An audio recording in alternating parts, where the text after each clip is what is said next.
ओम शांति। आज 3 जून 2025 के बाबा के अनमोल मधुर महावाक्य सुनेंगे। आज की मुरली में बाबा कहते हैं, बच्चे, कलयुग के अंदर है दुख के कर्म बंधन और सतयुग में है सुख के संबंध। कर्म बंधन होने के कारण ही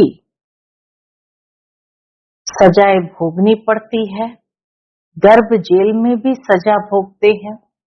लेकिन जब श्रेष्ठ संबंध में है, सुख के संबंध में है, तो वहां गर्भ भी महल होता है, वहां कोई प्रकार की सजा नहीं भोगनी पड़ती है।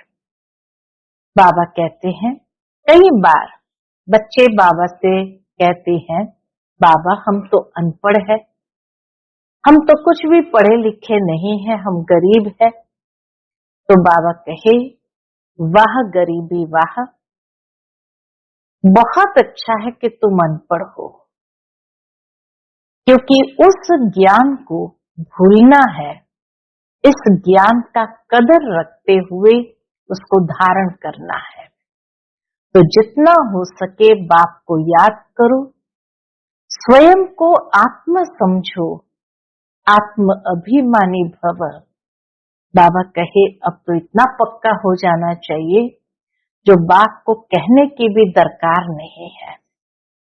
लेकिन स्वयं को आत्म समझकर बाप को सरलता से याद करो। जितना नेचर हल्का होगा, सरल होगा, उतना ही सर्व के साथ संबंध मधुर बनेगा। तो सुनते हैं आज के बाबा के अनमोल मधुर महावाक्य। ओम शांति। मीठे बच्चे, अब तुम नए संबंध में जा रहे हो, इसलिए यहाँ के कर्म बंधनी संबंधों को भूल कर्मातीत बनने का पुरुषार्थ करो।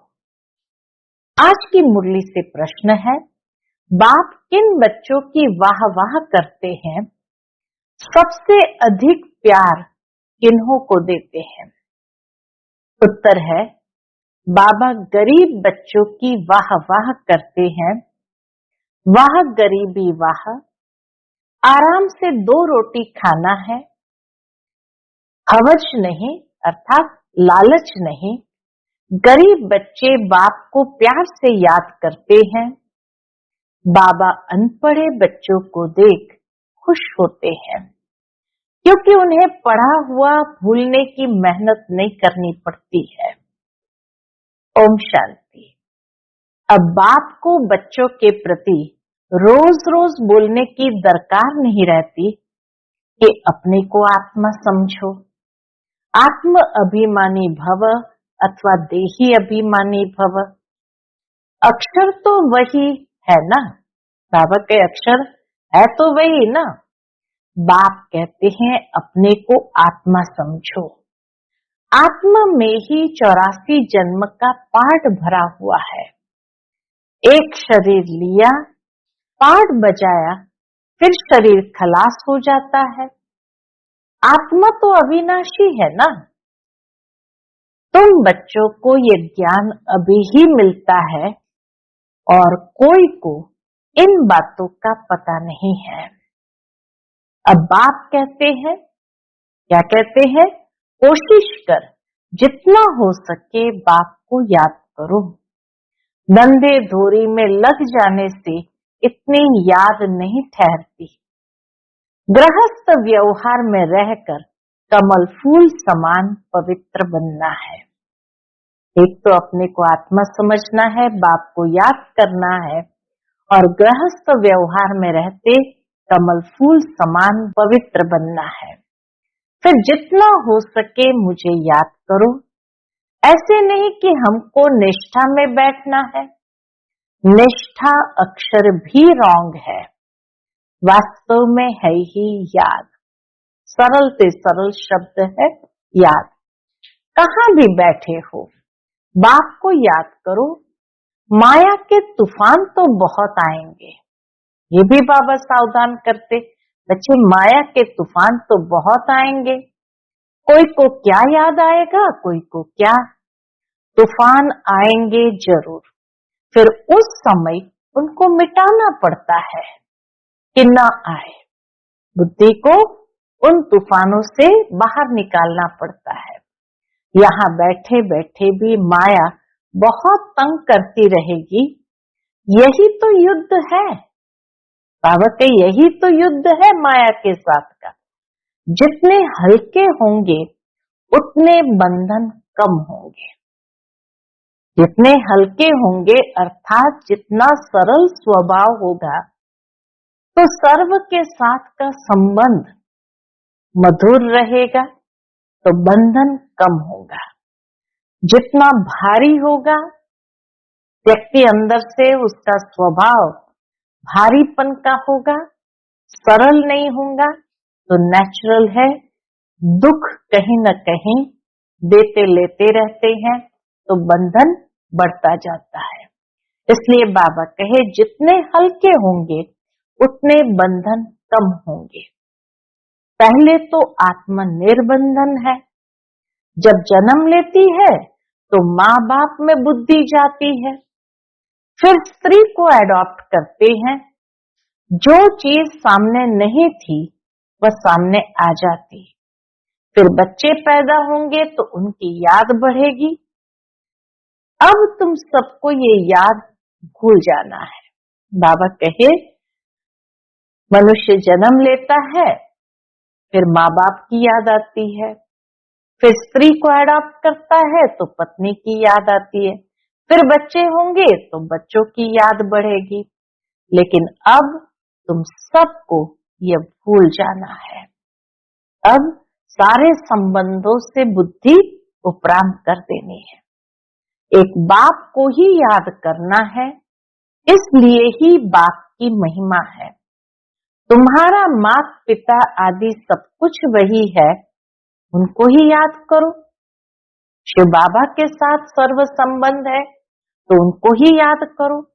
वह तुमको भविष्य के लिए सब कुछ नया देते हैं, नए संबंध में ले आते हैं।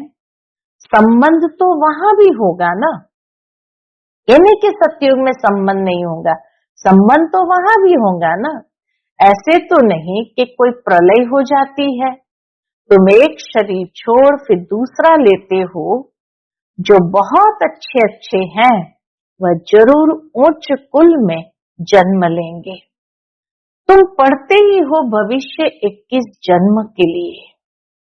पढ़ाई पूरी हुई और प्रारब्ध शुरू होगी। स्कूल में पढ़कर ट्रांसफर होते हैं ना, तुम भी ट्रांसफर होने वाले हो। कहाँ जाएंगे? पहले शांति धाम, फिर सुख धाम में। इस छीछी दुनिया से छूट जाएंगे। इसका नाम ही है नरक। सतयुग को कहा जाता है स्वर्ग। यहाँ मनुष्य कितने घोर अंधेरे में है। धनवान जो है वह समझते हैं हमारे लिए यहाँ ही स्वर्ग है। स्वर्ग होता ही है नई दुनिया में। ये पुरानी दुनिया तो विनाश हो जानी है। जो कर्मातीत अवस्था वाले होंगे वो कोई धर्मराजपुरी में सजाएं थोड़ी भोगेंगे। स्वर्ग में तो सजा होगी ही नहीं, वहां गर्भ भी महल रहता है। स्वर्ग में कोई प्रकार की सजा नहीं, बाबा कहे वहां गर्भ भी महल रहता है। कोई दुख की बात नहीं, यहाँ तो गर्भ जेल है जो सजाएं खाते रहते हैं। तुम कितना बार स्वर्गवासी बनते हो ये याद करो तो भी सारा चक्र याद रहे। एक ही बात लाखों रुपए की है। ये चक्र की बात, एक ही बात लाखों रुपए की है। लाख रुपए खर्च करने पर भी कोई चक्र का ज्ञान दे नहीं सकता। ये भूल जाने से, चक्र का ज्ञान भूल जाने से क्या होता है? देह अभिमान में आने से माया नुकसान करती है। यही मेहनत है। मेहनत बिगर ऊंच पद नहीं पा सकते। बाबा को कहते हैं बाबा हम अनपढ़े हैं, कुछ नहीं जानते। बाबा तो खुश होते हैं क्योंकि यहाँ तो पढ़ा हुआ सब भूलना है। यह तो थोड़े टाइम के लिए शरीर निर्वाह आदि के लिए पढ़ना है। जानते हो ना, ये सब खलास होने का है। जितना हो सके बाप को याद करना है और रोटी टुकड़ा खुशी से खाना है। वाह गरीबी इस समय की, बाबा कहे वाह गरीबी इस समय की। आराम से रोटी टुकड़ा खाना है, हवच नहीं अर्थात कोई लालच नहीं। आजकल अनाज मिलता कहाँ है। चीनी आदि भी धीरे धीरे करके मिलेगी ही नहीं। ऐसे नहीं, तुम ईश्वरीय सर्विस करते हो तो तुमको गवर्नमेंट दे देंगी, वह तो कुछ भी जानते नहीं। हाँ, बच्चों को कहा जाता है गवर्नमेंट को समझाओ कि हम सब मिलकर माँ बाप के पास जाते हैं, उन्हों को बच्चों के लिए टोली भेजनी होती है। यहाँ तो साफ कह देते हैं है ही नहीं। चीनी के लिए राशन में होती थी तो कह देते है ही नहीं। लाचारी थोड़ी दे देते हैं। जैसे फकीर लोगों को कोई शाहूकार होगा तो मुट्ठी भर दे देगा, गरीब होगा तो थोड़ा बहुत दे देगा। चीनी आदि आ सकती है, परंतु बच्चों का योग कम हो जाता है। बाबा कहे थोड़ा समझाने पर चीनी दे देंगे, आ जाएगी, परंतु बच्चों का योग कम हो जाता है। याद न रहने कारण क्या होता है, बेअभिमान में आने के कारण कोई काम हो नहीं सकता। बेअभिमान में रहेंगे तो किसी को तीर ही नहीं लगेगा, तो कोई काम हो नहीं सकता। यह काम पढ़ाई से इतना नहीं होगा जितना योग से होगा। ये नहीं कि कोई बहुत पढ़ा लिखा होगा उनका हर काम हो जाएगा, नहीं। बाबा कहे जितना योग जास्ती होगा उतना हर काम सहज सरल हो जाएगा। वह बहुत कम है। माया याद को ही उड़ा देती है। रुस्तम को और ही अच्छी रीति पकड़ती है। अच्छे अच्छे फर्स्ट क्लास बच्चों पर भी ग्रहाचारी बैठती है। ग्रहाचारी बैठने का मुख्य कारण योग की कमी है। ग्रहाचारी के कारण ही नाम रूप में फंस मरते हैं। ये बड़ी मंजिल है। अगर सच्ची मंजिल पानी है तो याद में रहना पड़े। बाप कहते हैं ध्यान से भी ज्ञान अच्छा, ध्यान से भी ज्ञान अच्छा, ज्ञान से याद अच्छी। ध्यान में जास्ती जाने से माया के भूतों की प्रवेशता हो जाती है। ऐसे बहुत है जो फालतू ध्यान में जाते हैं, क्या क्या बोलते हैं, उन पर विश्वास नहीं करना। बाबा खुद कहते हैं उन पर विश्वास नहीं करना। ज्ञान तो बाबा की मुरली में मिलता रहता है। बाप खबरदार करते रहते हैं, ध्यान कोई काम का नहीं है। बहुत माया की प्रवेशता हो जाती, अहंकार आ जाता है। ज्ञान तो सबको मिलता रहता है। ज्ञान देने वाला शिव बाबा है। मम्मा को भी यहाँ से ज्ञान मिलता था ना। बाबा कहे मम्मा को भी यहाँ से ज्ञान मिलता था ना। उनको भी कहेंगे मन मना भव, मम्मा को भी कहेंगे मन मना भव। बाप को याद करो, दैवी गुण धारण करो। अपने को देखना है हम दैवी गुण धारण करते हैं। यहाँ ही दैवी गुण धारण करने हैं। कोई को देखो अभी फर्स्ट क्लास अवस्था है, खुशी से काम करते, घंटे के बाद क्रोध का भूत आया, खत्म। बाबा कहे यहाँ देखो अभी फर्स्ट क्लास अवस्था है, खुशी से काम करते और 1 घंटे के बाद क्रोध आया, सब खत्म। फिर स्मृति आती है, ये तो हमने भूल की। फिर सुधर जाते हैं। घड़ी घड़ी के घड़ियाल बाबा पास बहुत है। ऐसे बच्चे बाबा के पास बहुत है। अभी देखो बड़े मीठे। बाबा कहेंगे ऐसे बच्चों पर तो कुर्बान जाऊं। घंटे बाद फिर कोई न कोई बात में बिगड़ पड़ते हैं। क्रोध आया, सारी की कमाई खत्म हो गई। अभी अभी ही कमाई, अभी अभी घाटा हो जाता है। अभी अभी कमाई, अभी अभी घाटा हो जाता है। सारा मदार याद पर ही है। बाबा कहे सारा मदार याद पर ही है। ज्ञान तो बड़ा सहज है, छोटा बच्चा भी समझा ले, परंतु मैं जो हूं, जैसा हूं, यथार्थ रीति जाने, अपने को आत्मा समझे, इस रीति छोटे बच्चे थोड़ी याद कर सकेंगे। मनुष्य को मरने समय कहा जाता है भगवान को याद करो, परंतु याद कर न सके क्योंकि यथार्थ कोई भी जानते नहीं है। कोई भी वापस जा नहीं सकते, न विकर्म विनाश होते हैं। परंपरा से ऋषि मुनि आदि सब कहते आए कि रचता और रचना को हम नहीं जानते।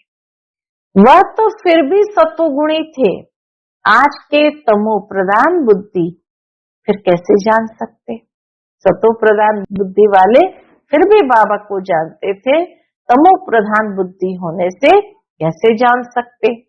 बाप कहते ये लक्ष्मी नारायण भी नहीं जानते, राजा रानी ही नहीं जानते, तो फिर प्रजा कैसे जानेगी। कोई भी नहीं जानते, अभी सिर्फ तुम बच्चे ही जानते हो। तुम्हारे में भी कोई है जो यथार्थ रीति जानते हैं। कहते हैं बाबा घड़ी घड़ी भूल जाते हैं। बाबा कहते कहां भी जाओ, क्या करो, सिर्फ बाप को याद करो। बड़ी भारी कमाई है, तुम 21 जन्मों के लिए निरोगी बनते हो।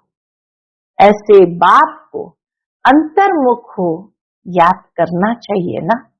ऐसे बाबा को तो अंतर्मुखी होकर याद करना चाहिए ना, परंतु माया भुलाकर तूफान में ला देती है। इसमें अंतर्मुख हो विचार सागर मंथन करना है। विचार सागर मंथन करने की बात भी अभी की है। यह है पुरुषोत्तम बनने का संगम युग, यह भी वंडर है।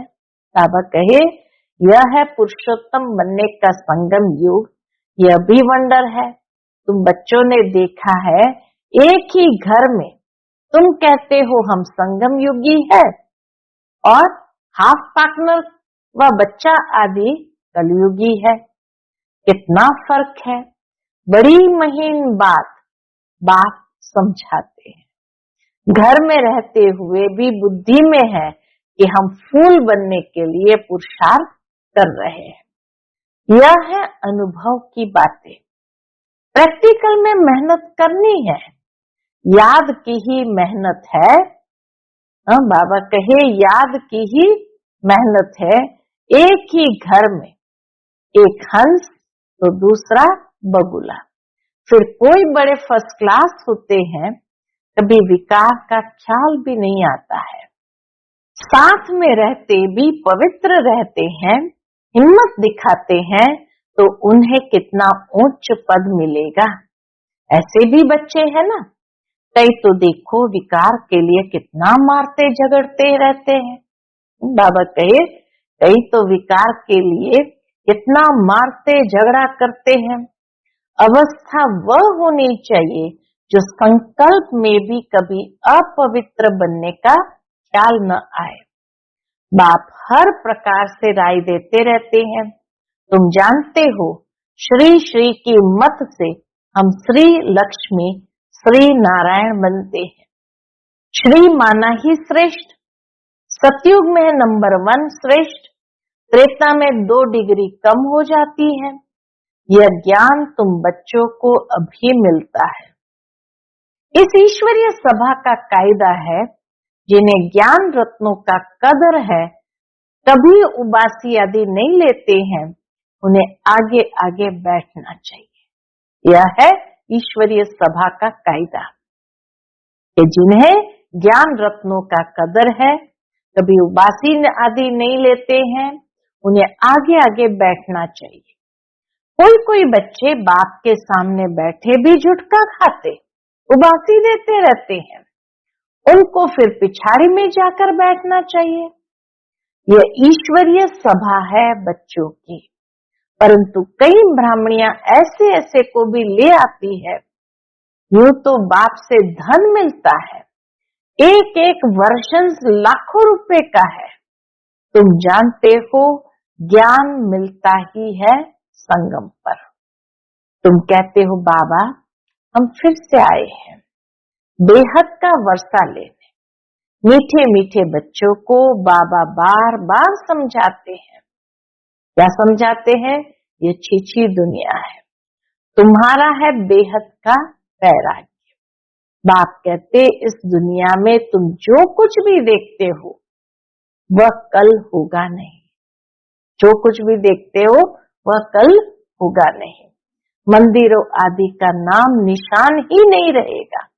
वहां स्वर्ग में उन्हों को पुरानी चीज देखने की दरकार नहीं। यहाँ तो पुरानी चीज का कितना मूल्य है। वास्तव में कोई चीज का मूल्य नहीं है सिवाय एक बाप के। एक बाप के सिवाय कुछ भी मूल्यवान नहीं है। बाप कहते हैं मैं न आऊं तो तुम राजाए कैसे लो। जिनको मालूम है वही आकर बाप से वर्षा लेते हैं। इसलिए कोटों में कोई कहा जाता है। कोई भी बात में संशय नहीं आना चाहिए। बाबा के किसी बात में संशय नहीं आना चाहिए। भोग आदि की भी रस्म रिवाज है, इसमें ज्ञान और याद का कोई कनेक्शन नहीं है और कोई बात से तुम्हारा ताल्लुक नहीं। सिर्फ दो बातें हैं। कौन सी? अलफ और बे बादशाही। अलफ भगवान को कहा जाता है। उंगली से भी ऐसे इशारा करते हैं ना, आत्मा इशारा करती है ना। बाप कहते भक्ति मार्ग में तुम मुझे याद करते हो, तुम सब मेरे आशिक हो, यह भी जानते हो। क्या? बाबा कल्प कल्प आकर सब मनुष्य मात्र को दुख से छुड़ाए शांति और सुख देते हैं। बाबा कहे यह भी तुम जानते हो, बाबा कल्प कल्प आकर सब मनुष्य मात्र को दुख से छुड़ाए शांति और सुख देते हैं। तब बाबा ने कहा था कि सिर्फ ये बोर्ड लिख दो। कौन सा? कि विश्व में शांति बेहद का बाप कैसे स्थापन कर रहे, सो आकर समझो। एक सेकंड में विश्व का मालिक 21 जन्म के लिए बनना है, तो आकर समझो। घर में बोर्ड लगा दो, 3 पैर पृथ्वी पर तुम बड़े से बड़ी हॉस्पिटल, यूनिवर्सिटी खोल सकते हो। याद से 21 जन्म लिए निरोगी और पढ़ाई से स्वर्ग की बादशाही मिल जाती है। याद से 21 जन्म के लिए निरोगी और पढ़ाई से स्वर्ग की बादशाही मिल जाती है। प्रजा भी कहेगी कि हम स्वर्ग के मालिक हैं। आज मनुष्य को लज्जा आती है क्योंकि नरकवासी है। खुद कहते हैं हमारा बाप स्वर्गवासी हुआ, तो नरकवासी हो ना। जब मरेंगे तो स्वर्ग में जाएंगे, इतनी सहज बात है। अच्छा काम करने वाले के लिए खास कहते हैं ये बहुत महादानी था। जो अनेकों को ज्ञान सुनाता था तो उसके लिए खास कहते हैं ये बहुत महादानी था। ये स्वर्ग गया, परंतु जाता कोई भी नहीं है। नाटक जब पूरा होता है तो सभी स्टेज पर आकर खड़े होते हैं। यह लड़ाई भी तब लगेगी जब सभी एक्टर्स यहाँ आ जाएंगे, फिर लौटेंगे। शिव की बारात कहते हैं ना, शिव बाबा के साथ सभी आत्माएं जाएंगी। मूल बात अभी 84 जन्म पूरे हुए, अब इस जुत्ती को छोड़ना है। जुत्ती यानी शरीर को छोड़ना है। जैसे सर्प पुरानी खाल छोड़ नहीं लेते हैं, तुम नई खाल सतयुग में लेंगे। श्री कृष्ण कितना खूबसूरत है, कितनी उसमें कशिश है, फर्स्ट क्लास शरीर है, ऐसे हम लेंगे। कहते हैं ना, हम तो नारायण बनेंगे, यह तो सड़ी हुई चीची खल है, यह हम छोड़कर जाएंगे नई दुनिया में, यह याद करते खुशी क्यों नहीं होती। जब कहते हो हम नर से नारायण बनते हैं, इस सत्य नारायण की कथा को अच्छी रीति समझो। जो कहते हो वह करके दिखाओ। कहनी करनी एक चाहिए। नर से नारायण बनने के लिए विशेष धारणा बाबा ने बताई, कहनी करनी एक चाहिए। धंधा आदि भी भल करो।